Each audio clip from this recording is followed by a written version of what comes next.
নমস্কার। যুক্তি তর্ক সঙ্গে অর্কই আপনাদের স্বাগত। আপনাদের সঙ্গে আমি অর্কপ্রভ সরকার। আমারে যদি জাগালে আছে, রবীন্দ্রনাথের বিখ্যাত গান। সুচিত্রা মিত্রর গলায় এই গান যে শুনেছেন কোনোদিন ভুলতে পারবে না।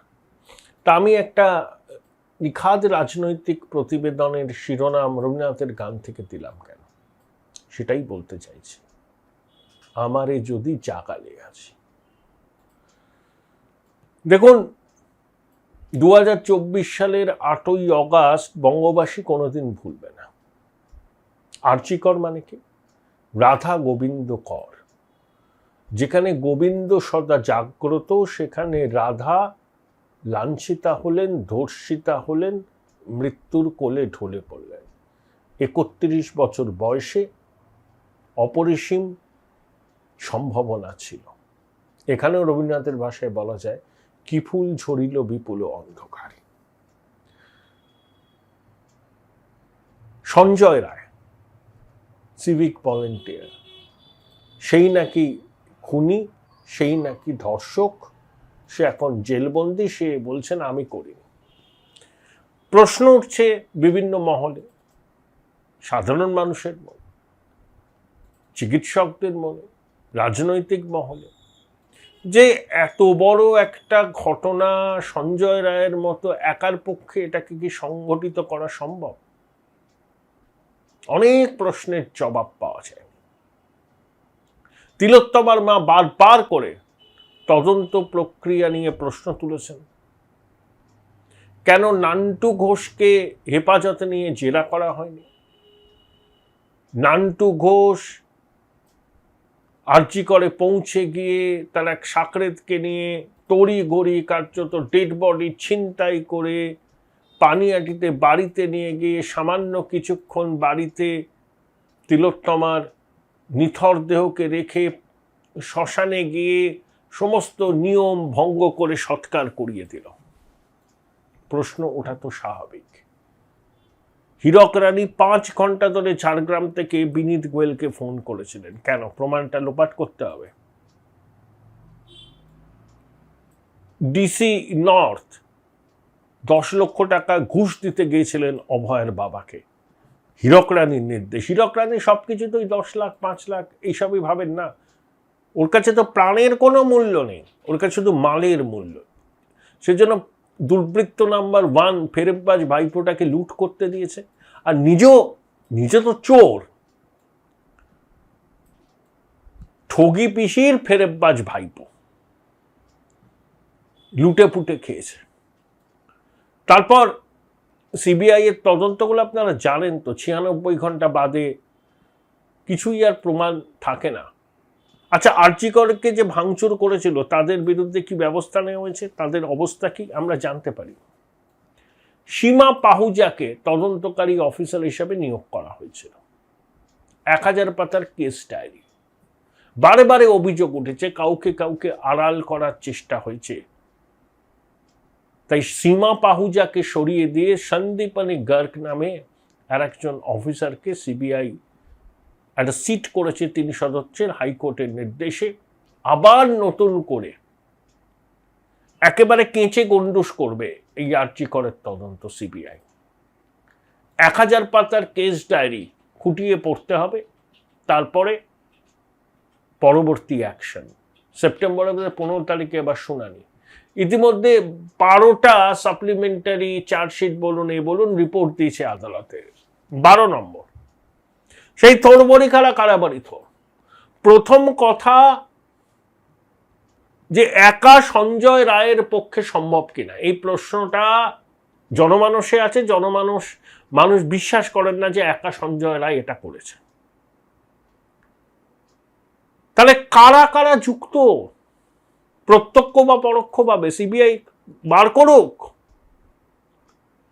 ঘটনার দিন তিলোত্তমার সঙ্গে রাতের খাবার খেয়েছিলেন তার একজন জুনিয়র সিনিয়র সহপাঠী, এমডি, ছাত্র ছাত্রী, তাদের প্রত্যেককে জেরা করা হোক, প্রত্যেককে বয়ান রেকর্ড করা হোক। সন্দীপ ঘোষকে আবার জেরা করা হোক, সঞ্জয় রায়ের সঙ্গে আবার কথা বলা হোক। নান্টু ঘোষকে হেফাজতে নিয়ে জেরা করা হোক, প্রয়োজনে বিনীত গোয়েল, ইন্দিরা মুখার্জি, অভিষেক গুপ্তা এদেরকে হেফাজতে নিয়ে জেরা করা উচিত। কারণ এটা ঢাকার চেষ্টা হয়েছে বলে জনমানসের যে ধারণা আছে সেটাকে উড়িয়ে দেওয়া যায় না। 96 ঘন্টা পরে সিবিআই গেছিল অকুস্থলে, তা 96 ঘন্টায় কি তথ্য প্রমাণ থাকে? আর্চিকর আউটডোর এমার্জেন্সি ভাঙচুর হলো, এই ভাঙচুরের পিছনে কার মদত ছিল? হীরক রানীর, নাকি হীরক রানীর কোনো সাকরেদের, নাকি ওই অঞ্চলের স্থানীয় বিধায়কের? কার ছিল? নাকি উত্তরবঙ্গ লবির? শ্যামা কই? শ্যামার মেয়ে রিয়াল দাস, তাকে বদলি করা হয়েছে। কেন এদেরকে হেফাজতে নিয়ে জেরা করা হবে না? সুশান্ত রায়, শ্যামাপদ দাস, বিরূপাক্ষ, অবিক, হেফাজতে নিয়ে জেরা করতে হবে এদেরকে। যারা থ্রেট কালচার চালাতো, তিলোত্তমা তো ধরে ফেলেছিল ওখানে কি হয়। নিম্নমানের ওষুধ, এক্সপায়ারি ডেট পেরোনো ওষুধ, মর্গ থেকে বডি পাচার করা, সব কিছুর সঙ্গে মাতৃ জঠরের লজ্জা সন্দীপ জড়িয়েছিল এবং আরো অনেক, একটা নেক্সাস। কেন এদেরকে হেফাজতে নিয়ে জেরা করা হবে না? সন্দীপ ঘোষ আর সঞ্জয় রায়কে মুখোমুখি বসিয়ে জেরা, সন্দীপ ঘোষ, সঞ্জয় রায়, বিরূপাক্ষ, অবিক মুখোমুখি বসিয়ে জেরা, যে আইপিএস অফিসাররা সাসপেন্ড রয়েছে তাদেরকে জেরা, হীরক রানীর ফোনটা বাজেয়াপ্ত করা উচিত। শোনা যায় উনি বিদেশি সিম ব্যবহার করেছিলেন যাতে কল রেকর্ড ভবিষ্যতে ট্রেস করা না যায়। মানসিকতাটাই তো অপরাধী মানসিকতা, অপরাধী প্রবণ মন। তাই জন্য এই ধরনের কাজকর্ম করে। কেঁচো গন্ডুস করতে হবে সিবিআইকে। আমরা কিন্তু এই শেষটা দেখতে চাই। হাইকোর্টের নির্দেশে নড়ে চড়ে বসেছে, বিলম্বিত বোধ নয়, কিন্তু সুড়ঙ্গের শেষে আলোটা আমরা দেখতে চাই। অনেক অনেক ল্যাপসেস আছে সিবিআই এর তদন্তে। বারবার প্রশ্ন উঠেছে কেন জবানবন্দি নেওয়া হয়নি তিলোত্তমার বার, কেন নেওয়া হয়নি?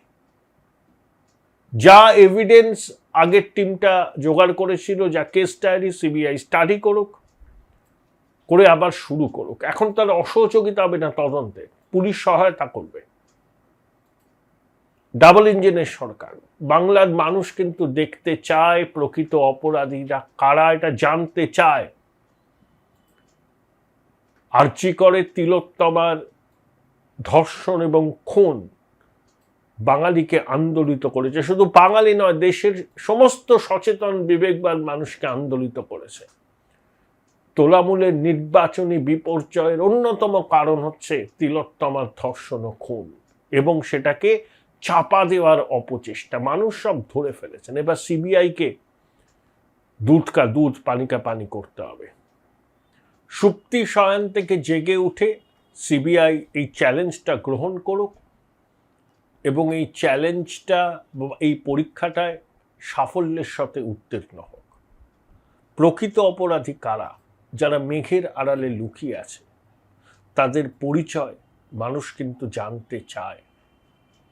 সিবিআই যদি ব্যর্থ হয় তবে এই তদন্তকারী সংস্থার বিশ্বাসযোগ্যতা নিয়ে জনমানসে ইতিমধ্যে অনেক প্রশ্ন আছে, আরো অনেক নতুন প্রশ্নের জন্ম দেবে। তাই নিজেদের বিশ্বাসযোগ্যতাটাকে টিকিয়ে রাখতে একটা নিরপেক্ষ তদন্তকারী সংস্থা, এই সম্মানটা বজায় রাখতে সিবিআই এর উচিত এই তদন্ত দ্রুত শেষ করে প্রকৃত অপরাধীদের চিহ্নিত করে আইন অনুযায়ী তাদের শাস্তি সুনিশ্চিত করার ক্ষেত্রে পদক্ষেপ নেওয়া। সিবিআই যদি অন্ধ হয়ে থাকে, জনতা তো অন্ধ নয়, অন্ধ হলে কিন্তু প্রলয় বন্ধ থাকে না।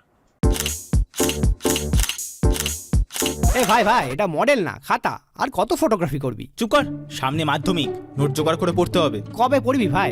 গ্যালারি তো নোটের লাইব্রেরি আর স্টোরেজে পিডিএফ এর ছড়াছড়ি। দূর, কোনটা পড়বো কোনটা ছাড়বো কিছুই তো বুঝতে পারছি না। আরে তাহলে মৌলিক লাইব্রেরির বই পড়। ওদের সম্রাট এক্সক্লুসিভ সাজেশন বইগুলোতে পাবি সমস্ত গুরুত্বপূর্ণ এমসিকিউ, এসএকিউ ও বড় প্রশ্ন একেবারে উত্তর সহ। কমন পাবো তো? টপারদের জিজ্ঞেস কর। সম্রাট এক্সক্লুসিভ সাজেশন মাধ্যমিক, ভালো রেজাল্টের পাসওয়ার্ড। উচ্চ মাধ্যমিকের পর উজ্জ্বল ভবিষ্যৎ গড়তে NCHMCT পর্যটন দপ্তর, ভারত সরকারের hospitality and hotel management, Paschimbanga সরকারের মাকাউটের BBA BCA, fashion design, aviation tourism, culinary arts পড়ো SBI HM কলেজে। স্টুডেন্ট ক্রেডিট কার্ড ও ব্যাংক লোন পাবে SBI HM এ পড়লে। কোর্সের শেষে SBI HM দেশ ও বিদেশে চাকরির ব্যবস্থা করে থাকে। SBI HM হলো পশ্চিমবঙ্গের সেরা ম্যানেজমেন্ট কলেজ। SBIHM.com। বোলপুর শহরের কোলাহল থেকে মাত্র 20 মিনিট দূরেই রয়েছে সুন্দর রিসর্ট, যেখানে পেয়ে যাবে স্পেশিয়াস আর এস্থেটিক্যালি ডিজাইন রুম। তোমরা যারা গ্রুপে যাও তাদের জন্য আছে কমফোর্টেবল গ্রুপ স্টে অপশন, আর কাপলদের জন্য রয়েছে লাক্সারিয়াস সুইট রুম, তার উপর আবার ফ্ল্যাট 10% অফ। এখানে প্রকৃতির মাঝে তোমরা পেয়ে যাবে একটা সুন্দর সুইমিং পুল, ছোটদের জন্য প্লে এরিয়া আর একটা এস্থেটিক সেলফি কর্নার। প্রপার্টিটা পুরোটাই পেট ফ্রেন্ডলি, আর এখানে আছে অনেক কিউট ছোট ছোট র্যাবিটস। সকালের ব্রেকফাস্ট থেকে ডিনার পর্যন্ত পেয়ে যাবে একদম হোমলি কমফর্ট ফুড, যা এক কথায় অসাধারণ। বেঙ্গলি কুইজাইনের সাথে সাথে পেয়ে যাবে চাইনিজ আর নর্থ ইন্ডিয়ান অপশন। বিকেলে বনফায়ারের আলো, বন্ধুদের সাথে আড্ডা আর খোলা আকাশের নিচে গ্রাম বাংলার হাওয়া, পুরোটাই এক অপরূপ অনুভব। তাহলে বলো তোমরা কবে প্ল্যান করছো এই পিসফুল এসকেপটা? And don't forget to follow Miss Cupcake for more such travel updates.